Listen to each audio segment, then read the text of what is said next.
Dragon ball दाइमा के दूसरे episode में हमें दिखाया जाता है कि शेनरॉन वापस जा रहा होता है। तभी गोमा उसे रोकते हुए बोलता है कि तुम तो हमारे 3 विश पूरी करने वाले थे, तो तुम्हें हमारी और 2 विश पूरी करनी होगी, तुम ऐसे नहीं जा सकते। तब शेनरॉन बताता है कि वो बोनस विशेष है जो बस रेगुलर्स को मिलती है और उस जैसे अननोन को बस एक ही विश मिलेगी, और ये बोल के वो वहाँ से चली जाता है। ये बात गोमा को बिल्कुल पसंद नहीं आती क्योंकि उसे द थर्ड इवल आई भी चाहिए थी, क्योंकि बिना उसकी मदद से वो गोकू और उसके दोस्तों को नहीं हरा सकता। तब वो नेवा से बोलता है कि तुम डीमन रिल्म के ड्रैगन बॉल को वैसे नहीं बुला सकते जैसे कि तुमने इन्हें बुलाया था। तब नेवा बोलता है नहीं, उसके लिए तुम्हें तामाकामी को फाइट में हराना ही होगा, और गोमा इतना बड़ा बेवकूफ नहीं है कि वो ये काम करेगा। फिर गोमा नेवा को फिर से ऑर्डर देता है कि इन्हीं ड्रैगन बॉल को वापस ले आओ, जैसे उसने पिछले एपिसोड में करा था, पर वो साफ मना कर देता है कि अब उसमें इतनी एनर्जी नहीं है और वो ये 2 बार नहीं कर सकता। और अब गोमा का प्लान फेल होते हुए दिख रहा था। चाहे गोकू और उसके दोस्त बच्चे हैं, पर वही थे जिनने माजिन बू को हराया, तो उनसे पंगे लेना कोई समझदारी की बात नहीं होगी। तब उनके दिमाग में एक आइडिया आता है कि हम डेंडे को ही किडनैप कर लेते हैं, क्योंकि अगर गोकू और उसके बाकी दोस्त उसे मारने आए भी तो वो डेंडे के नाम से गोकू और बाकी लोगों को ब्लैकमेल कर सकते हैं। पोपो उन्हें रोकने की बहुत कोशिश करता है, पर वो क्या ही कर सकता था क्योंकि अब वो भी एक बच्चा था, और वो तीनों डेंडे को लेकर अपने रेल में चले जाते हैं। दूसरी तरफ हमें दिखाया जाता है कि 2 लोग आसमान से टपकते हैं, और ये कोई और नहीं गोकू और वेजिटा ही थे। सब के सब छोटे बच्चे बन चुके थे, पर क्रिलिन तो अभी भी सेम ही लग रहा था। क्रिलिन उन दोनों के देख के चिल्लाता है कि आखिर तुम दोनों को क्या हो गया, तुम एक छोटे बच्चे क्यों बन गए। और गोकू को कुछ समझ में नहीं आता कि आखिर ये कहना क्या चाहता है। और तब वो देखता है वेजिटा की तरफ, और तब उसे रियलाइज होता है कि सब बच्चे बन चुके हैं। सभी लोग हैरान और परेशान थे कि उनके साथ क्या हुआ, सिवाय गोटेन और ट्रंक्स के। उनके तो मजे आ गए थे। तभी वेजिटा सबको देख के बोलता है कि सब बच्चे बन चुके हैं, पर एक दूसरा बच्चा आके बोलता है कि ऐसा नहीं है, क्योंकि स्टाफ के सभी मेंबर तो अभी भी सेम एज के हैं और बस जी फाइटर्स ही बच्चे बने हैं। और वेजिटा पूरा हैरान था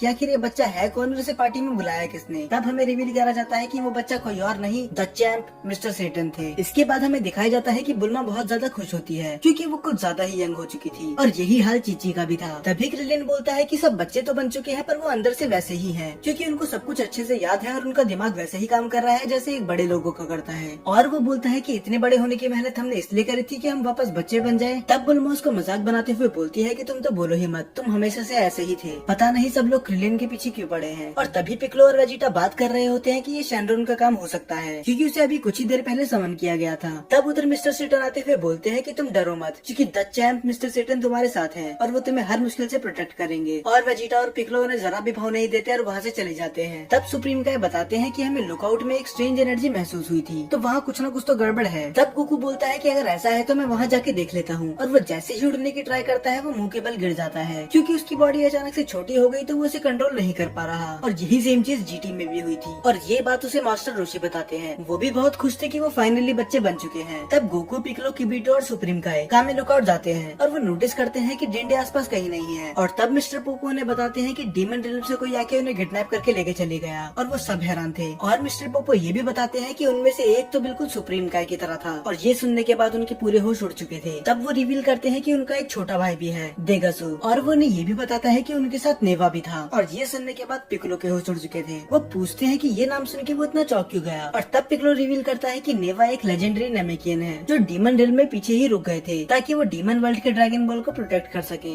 फिर गोकू बोलता है कि हमें डेंडे को बचाने जाना ही होगा, पर सुप्रीम काय बताते हैं कि वो ऐसा नहीं कर सकते क्योंकि डीमन रिल्म में टेलीपोर्ट करना उनके बस के बाहर है। और ये बात थोड़ी सेंस नहीं बनाती क्योंकि वो ज़ेनो पैलेस जा सकते हैं पर डीमन रिल्म नहीं। खैर, बाद में वो किबीटो को ऑर्डर देते हैं कि वो उनके प्लेनेट से एक शिप लेके आए, और वो बताते हैं कि वो इसी शिप की मदद से इसी यूनिवर्स में आए थे। तो इसका मतलब सुप्रीम काय भी इस वर्ल्ड से नहीं है, वो भी डीमन रिल्म से हैं। पर जैसा उन्होंने सोचा था वैसा ही हुआ। उनने उस शिप का यूज मिलियंस ऑफ ईयर पहले करा था, तो अब वो किसी काम की नहीं है। पर गोकू उसे आइडिया देता है कि बुल्मा से ठीक कर सकती है, तो हमें उसे लेके जाना चाहिए। और वो उसे लेने जाता ही है, पर वो फिर से मुंह के बल गिर जाता है। और इस सीन में तो गोकू मरते मरते बचा था। और तब पिक्लो उसका मजाक उड़ाते हुए बोलता है कि तुम अभी भी अपनी बॉडी पे कंट्रोल नहीं कर पाए, तुम्हें शर्म आनी चाहिए। पिक्लो उसे तो बोलता है, पर वो अपनी खुद बॉडी पे कंट्रोल नहीं कर पाता, और गोकू की तरह वो भी पेड़ से जाके टकरा जाता है। तब सुप्रीम काय के ऑर्डर से किबीटो बुल्मा और वेजिटा को लेके वहाँ पर आ जाता है, और बुल्मा उस शिप की हालत देखते ही बोल देती है कि ये 10 दिन से पहले तो ठीक नहीं होने वाली। और गोकू परेशान था क्योंकि अगर उन्होंने इतना वेट करा तो वो डेंडे को मार देंगे, पर सुप्रीम काय उसे समझाते हैं कि वो ऐसा नहीं करेंगे, वो बस हमें ब्लैकमेल करना चाहते हैं। और इसके बाद हमें 2 दिन बाद का सीन दिखाया जाता है। गोकू हवा में प्रैक्टिस कर रहा होता है, इसका मतलब उसने अपनी बॉडी पे थोड़ा कंट्रोल तो करना सीख लिया, पर इतना भी काफी नहीं था। और गोकू बोलता है कि अगर ऐसा ही चलता रहा तो मैं अपनी बॉडी पे जल्दी कंट्रोल नहीं कर पाऊंगा। और तभी उसके दिमाग में एक आइडिया आता है और वो वहाँ से चली जाता है। और दूसरी तरफ बाकी लोग बात कर रहे होते हैं डीमन रिल्म के बारे में कि किस तरह जिनके ईयर्स पॉइंटी होते हैं वो ज्यादातर डीमंस होते हैं, और डीमन रिल्म में बस वही आ जा सकता है जिसे परमिशन हो।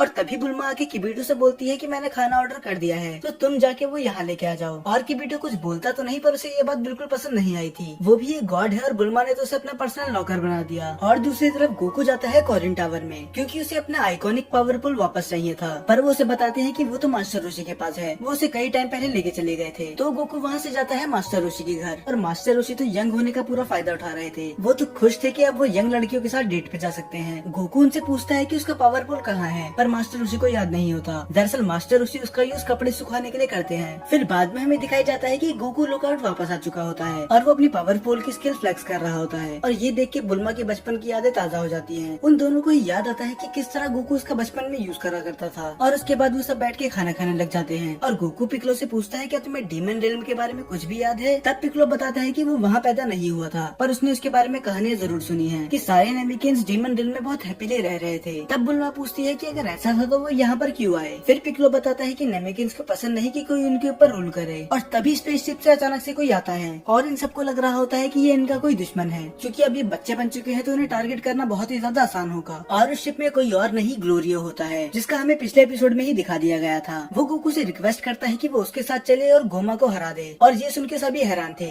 कि आखिर ये अपने ही किंग को क्यों मरवाना चाहता है। तब वो बताता है कि डीमन किंग डबोरा के मरने के बाद गोमा किंग बन चुका है, शायद ये भी डबोरा का वफादार होगा। तब सुप्रीम काय बताते हैं कि अगर वो गोमा है तो उसे बिल्कुल भी अंडर एस्टिमेट मत करना, वो बहुत ही ज्यादा पावरफुल है। पर यही सेम चीज सुप्रीम काय ने डबोरा के बारे में भी बोली थी, और हम सभी जानते हैं कि उसका क्या हुआ था। पर सुप्रीम काय को उस पर थोड़ा शक तो होता ही है कि आखिर ये गोकू को जानता कैसे है। तब वो बताता है कि उनने उन दोनों की बातें सुन ली थी और वो देख ही चुका है कि गोकू कितना पावरफुल है और वो डीमन किंग को आराम से हरा सकता है। पर तभी सुप्रीम काय बोलते हैं कि अगर ऐसा है तो मैं भी चलूंगा, क्योंकि मुझे वहाँ के बारे में बहुत नॉलेज है। और तभी वहीं पर बुल्मा भी आ जाती है और वो रेफरेंस के लिए उसकी शिप की जांच करने लग जाती है, ताकि वो सुप्रीम काय की शिप जल्दी सही कर सके। और वेजिटा बच्चों की तरह जिद करता है कि वो भी उनके साथ चलेगा, पर ग्लोरियो साफ मना कर देता है कि उनकी शिप में इतनी जगह नहीं है। तब सुप्रीम काय उन्हें समझाते हैं कि जब बुल्मा शिप सही कर लेगी तब तुम उसमें आ जाना। वेजिटा को ये बात पसंद तो नहीं आती, पर वो और कर भी क्या सकता था। तो वेजिटा को वहीं छोड़कर वो तीनों चले जाते हैं डीमन रेल में, और ये एपिसोड यहीं पर खत्म हो जाता है।